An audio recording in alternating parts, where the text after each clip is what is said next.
Telangana Gaddar film awards 2025 దాదాపుగా 14 సంవత్సరాల తర్వాత తెలంగాణ రాష్ట్ర ప్రభుత్వం ఈ అవార్డు కార్యక్రమాన్ని నిర్వహించాలని సినీ పరిశ్రమకు సంబంధించిన ప్రముఖులు, ముఖ్యంగా యువమిత్రులు దిల్ రాజు గారు ఈ ప్రతిపాదనను తెలంగాణ రాష్ట్ర ప్రభుత్వం దృష్టికి తీసుకురావడం జరిగింది. దీనికి సంబంధించి ఈనాడు ఇంత అద్భుతమైన కార్యక్రమాన్ని ఏర్పాటు చేసి ఈ కార్యక్రమానికి నాతో పాటు ఉప ముఖ్యమంత్రి వర్యులు మిత్రులు బట్టి విక్రమార్క గారు, మా మంత్రివర్యులు సినిమాటోగ్రఫీ శాఖ ప్రత్యేకంగా చూస్తున్న మిత్రులు కోమటిరెడ్డి వెంకటరెడ్డి గారిని, అదేవిధంగా మంత్రివర్యులు వాకిటి శ్రీహరి గారిని, మిత్రులు మధు యాస్కీ గారిని, రాజకీయ ప్రముఖులను, సినీ పరిశ్రమకు సంబంధించిన ప్రముఖులను అందరినీ కూడా ఈ ప్రత్యేకమైన కార్యక్రమానికి ఆహ్వానించి గతంలో ప్రారంభించిన ఒక మంచి సాంప్రదాయాన్ని కొనసాగించడానికి మీరందరూ సహకరించినందుకు మనస్ఫూర్తిగా తెలంగాణ రాష్ట్ర ప్రభుత్వం తరఫున అభినందనలు తెలియజేస్తున్నా. మిత్రులారా,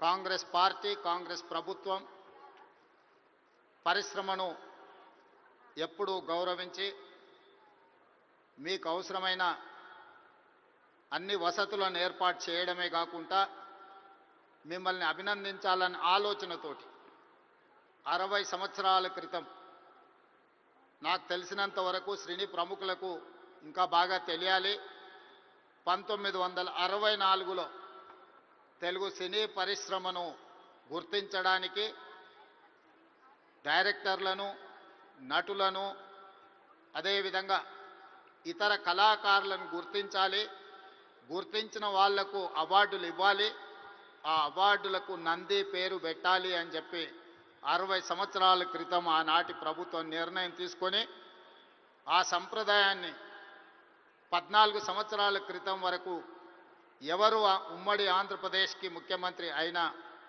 ఈ కార్యక్రమాలను నిర్వహించుకుంటూ వచ్చిండ్రు. మొట్టమొదటి నంది అవార్డు ఉత్తమ నటుడుగా డాక్టర్ అక్కినేని నాగేశ్వరరావు గారు తీసుకున్నారని, అలాంటి గొప్ప కళాకారుడికి ఆనాటి ప్రభుత్వం సముచితమైన గౌరవాన్ని ఇవ్వడాన్ని ఈరోజు మనందరం గుర్తు చేసుకోవాల్సిన అవసరం ఉన్నది. అదేవిధంగా వివిధ కారణాల చేత 14 సంవత్సరాల క్రితం ఆగిపోయిన ఈ కార్యక్రమాన్ని మళ్ళీ కొనసాగించాలన్న ఆలోచనతోటి మా ప్రభుత్వం నంది అవార్డులను ఈరోజు తెలంగాణ గద్దర్ ఫిల్మ్ అవార్డ్స్గా ఈరోజు మీ ముందుకు వచ్చి నిలబడి ఈ 11 సంవత్సరాలు తెలంగాణ రాష్ట్రం ఏర్పడ్డ తర్వాత తీసిన అన్ని సినిమాలకు సంబంధించిన డైరెక్టర్లను, కళాకారులను, కవులను, గాయకులను, సాంకేతిక నిపుణులను అందరినీ అభినందించాలి అని ఈరోజు ఈ కార్యక్రమాన్ని ఏర్పాటు చేసి ఇన్ని గంటలైన ప్రముఖులందరూ ఇక్కడ ఉండి పరిశ్రమ అంతా ఒక్కటే, ఈ పరిశ్రమకు తెలంగాణ రాష్ట్ర ప్రభుత్వం అందిస్తున్న ప్రోత్సాహాన్ని మేమందరం కూడా ఆహ్వానిస్తున్నామని చెప్పి ఇంత సమయం ఇక్కడ కేటాయించినందుకు మీ అందరిని అభినందిస్తూ, గతంలో భారతీయ సినీ పరిశ్రమ అంటే బాలీవుడ్ అని చర్చించుకునేవాళ్ళు, తెలుగు సినీ పరిశ్రమ అంటే చెన్నైలో ఉంది అని మాట్లాడుకునేవాళ్ళు. కానీ ఈనాడు భారతీయ సినీ పరిశ్రమ అంటే తెలుగు సినీ పరిశ్రమ, ఈ తెలుగు సినీ పరిశ్రమకు హైదరాబాద్ వేదిక అని చెప్పి ఈరోజు మీరందరూ నిరూపించినందుకు రాష్ట్ర ప్రభుత్వం తరఫున మిమ్మల్ని అందరినీ అభినందిస్తున్నా. సినీ పరిశ్రమకు సంబంధించి మొదటి తరం అన్న నందమూరి తారక రామారావు గారు, డాక్టర్ అక్కినేని నాగేశ్వరరావు గారు. రెండో తరం కృష్ణ గారు, శోభన్ బాబు గారు, కృష్ణం రాజు గారు, మూడవ తరం చిరంజీవి గారు, బాలకృష్ణ గారు, వెంకటేష్, నాగార్జున లాంటి హీరోలు వచ్చారు. ఈనాడు నాలుగో తరం సినీ పరిశ్రమ ఇక్కడ ఉన్నది. నాలుగో తరంలో పవన్ కళ్యాణ్ గారు కావచ్చు, మహేష్ బాబు కావచ్చు, లేదా అల్లు అర్జున్ కావచ్చు. మీరందరూ ఈనాడు తెలుగు సినీ పరిశ్రమకు నాలుగో తరం ప్రాతినిధ్యం వహిస్తున్నారు. ఈరోజు ఈ వేదిక మీద నుంచి చాలామంది విద్యార్థి దశలో నాకు పరిచయం ఉన్న వాళ్ళందరికీ ఈరోజు సినీ పరిశ్రమలో రాణించిందని ఇక్కడ కలుస్తుంటే నాకు చాలా ఆనందం కలిగింది. బన్నీ కావచ్చు, వెంకట్ కావచ్చు, అశ్విన్ దత్ గారి అమ్మాయిలు, లేకపోతే వాళ్ళ అల్లుడు నాగ వైష్ణవ్ కావచ్చు, వీళ్ళందరూ యంగ్ ఏజ్లో కాలేజ్ డేస్లో ఉన్నప్పటి నుంచి వీళ్ళందరూ నాకు తెలుసు.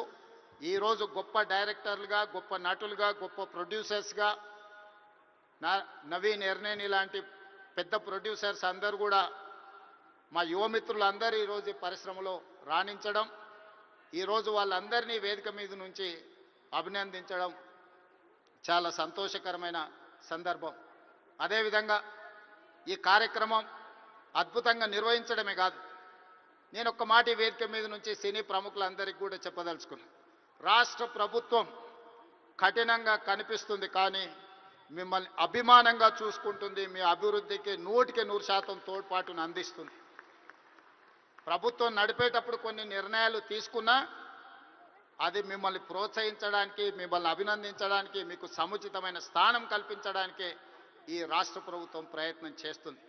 ఈరోజు ఈ వేదిక మీద నుంచి తెలంగాణ రైజింగ్ 2047కు ఒక ప్రత్యేకత ఉన్నది. ఈ దేశానికి స్వతంత్రం వచ్చి 100 సంవత్సరాలు 2047లో మనం పూర్తి చేసుకోబోతున్నాం. మరి స్వతంత్ర భారతదేశంలో 100 సంవత్సరాలు పూర్తి చేసుకుంటున్నప్పుడు మన దేశం ప్రపంచంలోనే ఒక అద్భుతమైన దేశంగా, మన దేశం ప్రపంచం ఎకానమీని శాసించే విధంగా మన దేశం అభివృద్ధి చెందాలి. అది పరిశ్రమలు కావచ్చు, ముఖ్యంగా IT, pharma, defence and film industry. Film industry కూడా ఈ దేశంలో ఒక గొప్ప పరిశ్రమగా రాణించాలనేదే మా ప్రభుత్వం యొక్క ఆలోచన, మా ప్రభుత్వం యొక్క ప్రణాళిక.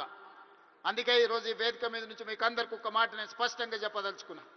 నేను మొన్న జరిగిన నీతి ఆయోగ్లో ప్రధానమంత్రి గారికి చెప్పిన 2047 ఏదైతే విజన్ ఉందో 2047కి తెలంగాణ రాష్ట్ర ప్రభుత్వం $3 ట్రిలియన్ ఎకానమీగా అభివృద్ధి చెందాలి.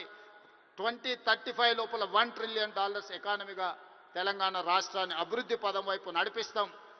10 సంవత్సరాలు తిరిగే లోపల $1 ట్రిలియన్ ఎకానమీకి చేరాలన్నా 2047కి $3 ట్రిలియన్ ఎకానమీకి తెలంగాణ రాణించాలి అనంటే సినీ పరిశ్రమ గొప్పగా అభివృద్ధి చెందాలి. ఈరోజు హాలీవుడ్ అంటే అమెరికాకి వెళ్తున్నాం, బాలీవుడ్ అంటే ముంబైకి వెళ్తున్నాం. నేను అడుగుతున్న మిత్రుల్ని, రాజమౌళి గారిని, ఈరోజు ప్రపంచమే గుర్తించే విధంగా అద్భుతమైన సినిమాలను తీయగలిగిన మీరు ఆ పరిశ్రమను ఎందుకు ఈ గడ్డ మీదకి తీసుకురారు అని నేను మిమ్మల్ని అడుగుతున్నా. ఈరోజు రాష్ట్ర ప్రభుత్వం మీకు అండగా నిలబడ్డది. హాలీవుడ్ అమెరికా కాదు, బాలీవుడ్ ముంబై కాదు, హాలీవుడ్, బాలీవుడ్ హైదరాబాదు గడ్డ మీద ఉండాలి. మీకేం కావాలనో నాకు చెప్పండి, రాష్ట్ర ప్రభుత్వం మీకు అండగా నిలబడుతుంది. ఒక ఐటీ పరిశ్రమను, ఒక ఫార్మా ఇండస్ట్రీని, ఒక డిఫెన్స్ ఇండస్ట్రీని ఏ రకంగా ప్రోత్సహించినామో ఈరోజు ఫిల్మ్ ఇండస్ట్రీని అదే విధంగా ప్రోత్సహిస్తాం. మీకు కావాల్సిన ప్రణాళికలు అందిస్తాం. ప్రణాళికలు మీరు రచించండి. మా విజన్ డాక్యుమెంట్లో, తెలంగాణ రైజింగ్ 2047 విజన్ డాక్యుమెంట్లో ఫిల్మ్ ఇండస్ట్రీకి ఒక చాప్టర్ ఇస్తాం. ఆ చాప్టర్ని రాయాల్సిన బాధ్యత సినీ ప్రముఖులకు, ఇక్కడ ఉన్న పెద్దలందరికీ ఉంది. మీకేం కావాలనో నాకు చెప్పండి. నేను ఈరోజు చెప్తున్నా, ఇక్కడ నుంచి 22 సంవత్సరాలు, ఈ 22 సంవత్సరాలు క్రియాశీలక రాజకీయాలలో నేను ఉంటా. ఏ హోదాలో ఉన్నా మీకు అండగా నిలబడతా. ఈ పరిశ్రమను అంతర్జాతీయంగా అభివృద్ధి చెందడానికి అవసరమైన అన్ని ప్రణాళికలను, అన్ని రకాల మిమ్మల్ని ప్రోత్సాహకాలను, మీకు అవసరమైన వసతులను ఏర్పాటు చేయడానికి తెలంగాణ రాష్ట్ర ప్రభుత్వం సిద్ధంగా ఉంది. ఈరోజు vision document Telangana means business. Telangana ఎవరైనా రావచ్చు, ఎవరైనా వ్యాపారం చేసుకోవచ్చు, ఎవరైనా వ్యాపారంలో రాణించవచ్చు. ప్రపంచ దేశాల నుంచి ఈరోజు ఫార్చ్యూన్ 500 కంపెనీస్లో 85 కంపెనీల ఫుట్ఫాల్స్ ఈరోజు తెలంగాణ రాష్ట్రంలో ఉన్నాయి. దేశంలో ఏ సిటీలో కూడా 500 ఫార్చ్యూన్ కంపెనీలలో 85 కంపెనీలు ఉన్న సిటీ హైదరాబాద్ సిటీ. ఈరోజు మెట్రోపాలిటన్ సిటీస్ చాలా సందర్భాలలో మాట్లాడుతుంటారు, బెంగళూరుతో పోటా, అమరావతితో పోటా, ముంబై, చెన్నై లేకపోతే ఢిల్లీ అని. నేను చెప్పదలుచుకుని ఏవి నాకు పోటీ కాదు, వీళ్ళంతా మా సోదరులు. నా పోటీ న్యూయార్క్తోని, టోక్యోతోని, జపాన్తోని, సౌత్ కొరియాతోని, చైనాతోని పరిశ్రమలలో పోటీ పడదలుచుకున్నాను. అభివృద్ధిలో సౌత్ కొరియాతో పోటీ పడదలుచుకున్నాను. జపాన్లో టెక్నాలజీలో పోటీ పడదలుచుకున్నాను. ఇది మా విజన్ డాక్యుమెంట్. తెలంగాణ రైజింగ్ 2047 ఒక విజన్ డాక్యుమెంట్ తయారు చేస్తున్నాం. మా మిత్రుడు దిల్ రాజు గారికి నా సూచన, అందులో ఒక చాప్టర్ సినీ పరిశ్రమకు ఉన్నది. ఆ సినీ పరిశ్రమకు సంబంధించిన చాప్టర్ మీ ప్రముఖులందరూ కలిసి మీకు ఏం కావాలనో చెప్పండి. తెలంగాణ రాష్ట్ర ప్రభుత్వం మీకు అండగా నిలబడుతుంది. నా కళ్ళతోని 2047 15th ఆగస్ట్ రోజు $3 trillion ఎకానమీని చూసినాక ఆ రోజు నేను రాజకీయంగా ఆ రోజు చాలా ఆనందంగా మళ్ళీ సినీ పరిశ్రమ వేదికను ఏర్పాటు చేసి నేను చెప్పింది ఇంతవరకు ఏది మిస్ కాలేదు. ఇంతవరకు నేను ఆలోచన చేసింది, నేను సాధించాలనుకున్న దాంట్లో ఎందులో కూడా ఇంతవరకు నేను ఫెయిల్ కాలే. నా సక్సెస్ రేషియో 100%. అంతెందుకు, ఇక్కడ అశ్విందత్ గారు అమ్మాయి ఉంది. అమ్మాయి కాలేజ్ స్కూల్కి పోయేటప్పుడు నాకు బాగా తెలుసు. అమ్మాయితో నవ్వుతాను, నువ్వు రెడ్ల అమ్మాయిని పెళ్లి చేసుకుంటావమ్మా అని. సరిగ్గా రెడ్ల అబ్బాయిని పెళ్లి చేసుకొని ఇప్పుడు వేద మీదకి వచ్చింది. 20 years బ్యాకో 25 years బ్యాకో నేను చెప్పిన అమ్మాయికి, నాకు తెలిసినంతవరకు. సో నేను ఒకసారి చెప్పినా అంటే 100% అది జరుగుతుంది. 2047కి $3 trillion ఎకానమీకి మనం చేరుకుంటాం. మీరు కష్టపడితే బాలీవుడ్, హాలీవుడ్ హైదరాబాద్కి వస్తుంది.